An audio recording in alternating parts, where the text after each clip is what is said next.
Butter compound, margarine, shortening oil. Ano nga bang mga fats na pwedeng gamitin sa pagbe-bake? Alamin natin yan on this episode.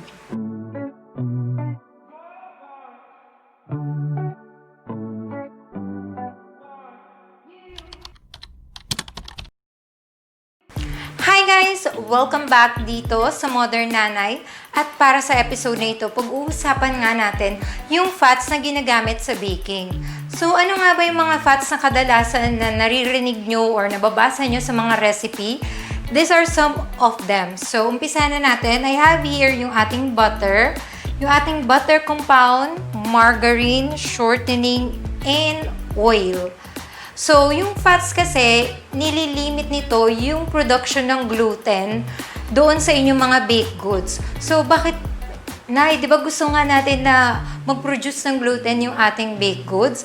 But then again, kapag marami naman yung gluten, lalaki o aalsa ng gusto yung inyong baked goods, tapos babagsak, nawawala yung structure niya. So, yung fats, nililimit nito yung pagdami ng gluten para firm yung structure ng ating mga baked goods. Whether it's tinapay, cakes, or cookies, mahalaga yung ating fats doon sa ating recipe. Hindi lang naman basta-basta gagamit ng fats, meron din mga corresponding na fats na gagamitin per recipe. That's why, as I always said, baking is a science. It has to be precise. Kung ano yung sinabi dun sa recipe, yun yung dapat mong gamitin. So, first and foremost, of course, yung ating butter. Butter is 85% fat and 15% water. The thing is with the butter is, mahal siya. So, kung pang pamilya, kadalasan gumagamit ako ng butter. Pero kung pang negosyo, kailangan mong i-charge ng mahal. Kasi imagine, 1 bar nito is 146 pesos, ideally. And kung gagamitin mo siya in one recipe, medyo may kamahalan siya. But overall, yung butter kasi is sobrang sarap, mabango, and ang ganda ng texture, smooth kapag yan yung ginagamit ninyo.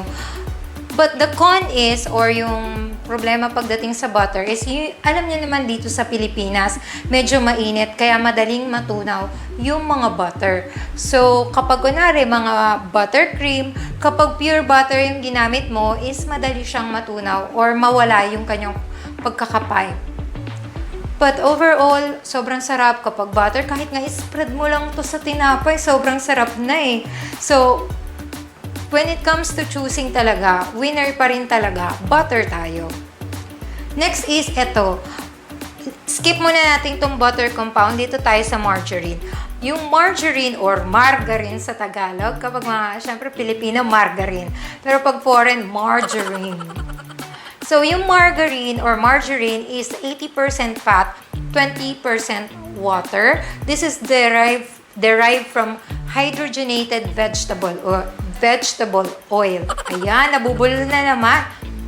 Basta galing siya sa vegetable oil and hinhydrogenated siya, pre-process siya para maging margarine. Ang kagandahan kasi sa margarine is hindi ito madaling natutunaw, similar sa butter. But kadalasan yung mga margarine na ginagamit sa mga panaderya is ganito, yung spring, and makulay siya. Meron siyang kulay na yellow.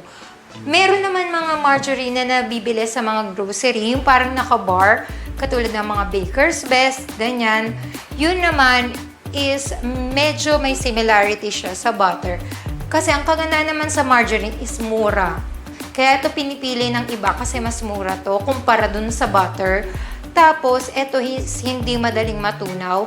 Hindi mo kailangan i-refrigerate. Pwede mo lang ilagay dyan sa cabinet at hindi to matutunaw.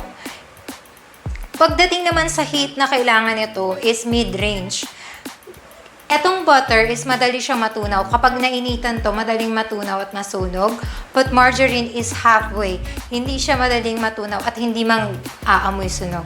The thing is, meron tong distinct na lasa kapag inad mo to sa tinapay. Mapapansin mo kapag yung mga tinapay sa bakery is medyo madilaw, ang ginamit doon is margarine. Yung mga ganito, katulad ng spring.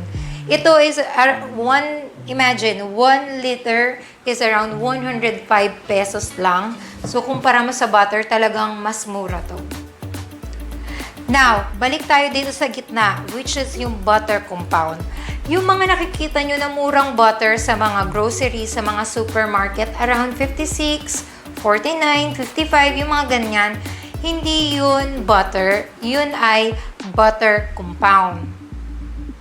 Butter compound is halfway between butter and margarine na pinagsama to produce a butter compound. Bakit nagkaroon ng butter compound? Kasi dito sa Pilipinas, mainit, and yung butter is hindi niya kaya yung temperature natin dito. And yung margarine naman is kaya niya yung temperature pero yung lasa is different. So yung butter compound is halfway siya between the two. So meron siyang qualities of margarine but flavor of butter. So kadalasan ito talaga yung ginagamit. Kahit ako pag sa mga pangtindang products, ang ginagamit ko is butter compound. Why? This is mid-range. This is around, sabi ko nga, 55, 49, ganyan. Ang mga example nito is Baker's Best. Hindi ko sure kung margarine ba or compound yung Baker's Best. But Crown Butter, yun. Yun talaga is butter compound. This one is unbranded. This is Oleo. Meron din yung Bravo is butter compound din siya. Mga Jersey, yun yata. So, meron yung butter compound, madalas nyo ito makikita sa mga grocery, yung mga mid-range na presyo, pero kamukha ng butter. Tapos, meron din ito sa mga baking store. Next naman is yung ating shortening. Shortening is derived from vegetable oil. This is 100% fat. Kapag gumagamit ka ng shortening, since this is 100% fat at wala tong water, kadalasan, kailangan mong magdagdag ng maraming water. Dahil to replace, for example, ito pinang-replace mo sa butter, para mapalitan yung water na nandun sa butter, kailangan mong magdagdag ng water dito.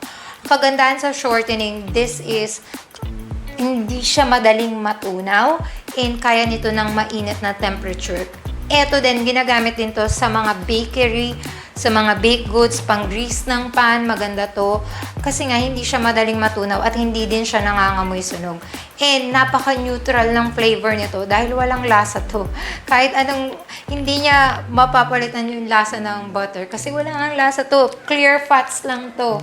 Merong another tawag dito, is yung iba, Crisco, Purico, parang ganun. Pero ito, ang gamit ko is Puratos. Kadalasan nakaganito siya na packaging. Kasi wala siya, ang kadalasan nito malalaking packaging. So, nire-repack kapag sa mga baking supply store. For me, Puratos yung ginagamit ko. Yung ganito is around 50 pesos siya. Now, dito naman tayo sa liquid fat, which is yung oil. Oil is used para maging moist and tender yung inyong mga baked goods. And kapag gumamit ka ng oils, especially sa mga cakes, yung oil kasi is hindi nagsosolidify. Unlike this one, this is our solid fat. Oil doesn't solidify kahit lagay mo yan sa malamig na temperature. So, na-maintain niya yung moistness dun sa iyong baked goods. And kapag sa mga loaf breads or sa mga bread, mas madali yung slicing at hindi madaling mapanis yung inyong breads if you're using oil. For example, pwede kang gumamit ng mga oil sa mga cookies as well. But depende yun, like I said earlier, with other fats, depende yun sa gusto mo na texture. So, every fat has different characteristic and meron silang mga specific behavior kapag dating sa inyong mga baked goods. The question is, kung pwede ba silang pagpalit-palitin or pwedeng kung wala kang butter, pwede bang butter compound, pwede bang margarine, pwede bang shortening, or pwede bang oil. Meron pa akong hindi nasama dito which is lard, which is animal fat or pig fat. Yun kasi hindi ko naman talaga ginagamit. So, I cannot recommend or I cannot describe it. And basically, hindi ko pa siya na-experience. Kadalasan ginagamit ko yung shortening. What if kung wala yung isa, pwede bang palitan yung isa? Actually, pwede naman, but kailangan pa rin mong i-test yung recipe. Kasi, for example, ito, This is 85% fat and 15% water. So, meron na siyang water content. So, kapag ito ang ginamit mo is minsan nagsishrink yung inyong baked goods dahil nga yung water is nag-evaporate. Ganun din kapag dating sa margarine, iba din yung kanyang water content at iba din yung water content ng shortening and iba din yung kanilang mga fats. So, basically, pwede mo naman silang pagpalit-palitin, you know, but I highly suggest you have to test the recipe. I cannot assure na parehas pa rin yung result if you replace one another. So, ayun lang naman ang ating quick episode about butter. I hope may natutunan kayo on this episode. If you have any comment or suggestion, leave it on the comment box below. And kung hindi ka pa nakapag-subscribe sa aking channel, click subscribe and click the notification bell para lagi kang updated. That's it. Thank you for watching. I'll see you on the next video. Bye!